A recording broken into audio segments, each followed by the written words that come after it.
Good morning dear students, welcome to study with Akash. Study with Akash में आपका स्वागत है। आज मैं आप लोगों के लिए एनसीईआरटी कक्षा 9 के हिंदी बुक कृतिका के चैप्टर 4 का शब्द संपदा और प्रश्न अभ्यास लेकर के आया हूं, जिसमें चैप्टर 4 का नेम है माटी वाली, जो कि विद्यासागर नौटियाल के द्वारा लिखा गया है। तो सबसे पहले हम लोग इसके शब्द संपदा को देखते हैं, उसके बाद इसके प्रश्न अभ्यास की ओर बढ़ेंगे। तो इसका पहला शब्द है कंटर, जिसका अर्थ होता है कनस्तर। दूसरा शब्द है डिल्ले, जिसका अर्थ होता है सिर पर बोझ के नीचे रखने के लिए कपड़े की गद्दी। तीसरा शब्द है माटा खान, जिसका अर्थ होता है मिट्टी की खान।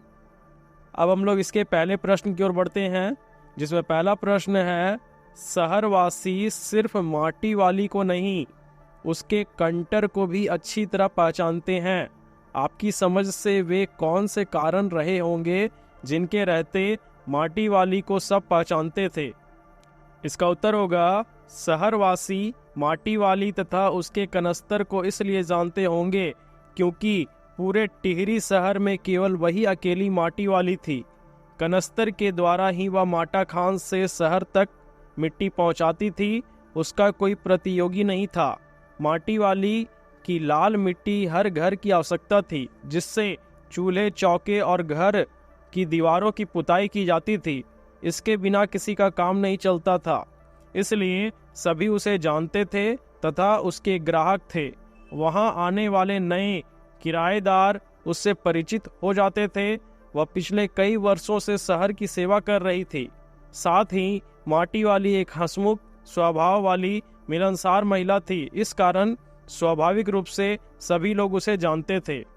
अब इसका दूसरा प्रश्न है माटी वाली के पास अपने अच्छे या बुरे भाग्य के बारे में ज़्यादा सोचने का समय क्यों नहीं था?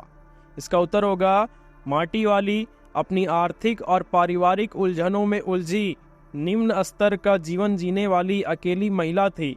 अपना तथा बूढ़े का पेट पालना ही उसके सामने सबसे बड़ी समस्या थी। सुबह उठकर माटा खान जाना और दिन भर उस मिट्टी को बेचना, इसी में उसका सारा समय बीत जाता था। इस काम के बदले में मिले पैसे ही उसकी कमाई का एकमात्र साधन था। अपनी इसी दिनचर्या को वह नियति मानकर जीवन बिता रही थी। ऐसे में माटी वाली के पास अच्छे और बुरे भाग्य के बारे में सोचने का समय नहीं था। अब इसका तीसरा प्रश्न है भूख मीठी कि भोजन मीठा से क्या अभिप्राय है? इसका उत्तर होगा भूख और भोजन का आपस में गहरा संबंध है। स्वाद भोजन में नहीं बल्कि मनुष्य को लगने वाली भूख में होता है। भूख लगने पर रूखा सूखा भोजन भी स्वादिष्ट लगता है, भूख ना होने पर स्वादिष्ट भोजन भी बेस्वाद लगता है। अब इसका चौथा प्रश्न है पुरुषों की गाढ़ी कमाई से हासिल की गई चीजों को हराम के भाव बेचने को मेरा दिल गवाही नहीं देता। मालकिन के इस कथन के आलोक में विरासत के बारे में अपने विचार व्यक्त कीजिए। इसका उत्तर होगा हमारे पुरखों ने अनेक संघर्षों के बाद इन चीज़ों को पाया है। इन वस्तुओं का मूल्य हम धन से नहीं आंक सकते हैं।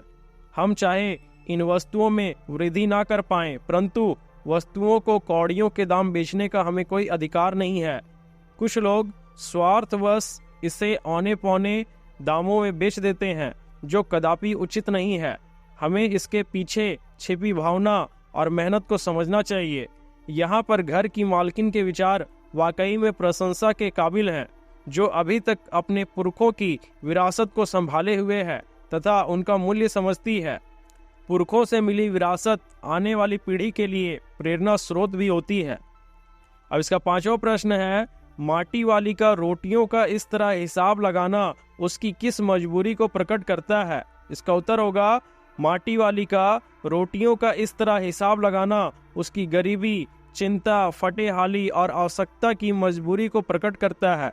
माटी वाली दिन भर के अथक परिश्रम के बाद भी इतना नहीं कमा पाती थी कि उससे वह अपना तथा अपने बूढ़े बीमार पति का पेट भर सके। यह माटी वाली की व्यवस्था ही थी कि रोटियों का हिसाब लगाकर वह स्वयं खाती थी तथा बाकी बची रोटियां अपने बीमार बूढ़े पति के लिए रख लेती थी। अब इसके छठे नंबर का प्रश्न है आज माटी वाली बूढ़े को कोरी रोटियां नहीं देगी। इस कथन के आधार पर माटी वाली के हृदय के भावों को अपने शब्दों में लिखिए। इसका उत्तर होगा माटी वाली का अपने पति के लिए रोटियां बचाकर ले जाना और उसे साग के साथ खिलाना उसका अपने जीवन साथी के प्रति अटूट प्रेम, जिम्मेदारी, समर्पण तथा कर्तव्य निष्ठा के भावों को बताता है। वह अपने पति के स्वाद एवं स्वास्थ्य दोनों की बहुत चिंता करती है। वह हर हाल में अपने पति को खुश देखना चाहती है। इससे उसकी बूढ़े के प्रति दया, वात्सल्य और सहानुभूति प्रकट होती है। अब इसका 7वां प्रश्न है, गरीब आदमी का शमशान नहीं उजड़ना चाहिए, इस कथन का आशय स्पष्ट कीजिए। इसका उत्तर होगा, गरीब आदमी का शमशान नहीं उजड़ना चाहिए। इस कथन का आशय यह है कि गरीबों के रहने का आसरा नहीं छीनना चाहिए। एक दिन माटी वाली जब मजदूरी करके घर पहुंचती है तो उसके पति की मृत्यु हो चुकी होती है। अब उसके सामने विस्थापन से ज्यादा पति के अंतिम संस्कार की चिंता होती है। बांध के कारण सारे शमशान पानी में डूब चुके होते हैं, यहाँ तक कि उसकी झोपड़ी पर से उसका अधिकार भी समाप्त हो चुका था।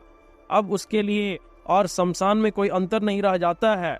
इसी दुख के आवेश में वह यह वाक्य कहती है। अब इसका 8वां प्रश्न है, विस्थापन की समस्या पर एक अनुच्छेद लिखिए। इसका उत्तर होगा, विस्थापन का अर्थ है किसी स्थान पर बसे हुए लोगों को कहीं से बलपूर्वक हटाना और वह जगह जबरदस्ती या कुछ मुआवजा देकर उनसे खाली करा लेना। आज विकास और प्रगति के नाम पर कई लोगों को अपनी जड़ों को छोड़कर जाना पड़ता है। उनके सामने रोजगार और घर की समस्या उत्पन्न हो जाती है। ऐसा नहीं है कि सरकार विस्थापितों को बसाने के लिए कोई कदम नहीं उठाती, परंतु ये सारी सुविधाएं अपर्याप्त होती हैं या उन तक पहुंच नहीं पाती। बिचौलिए उसका फायदा उठा लेते हैं। तो इस तरह से आपका ये चैप्टर कंप्लीट होता है।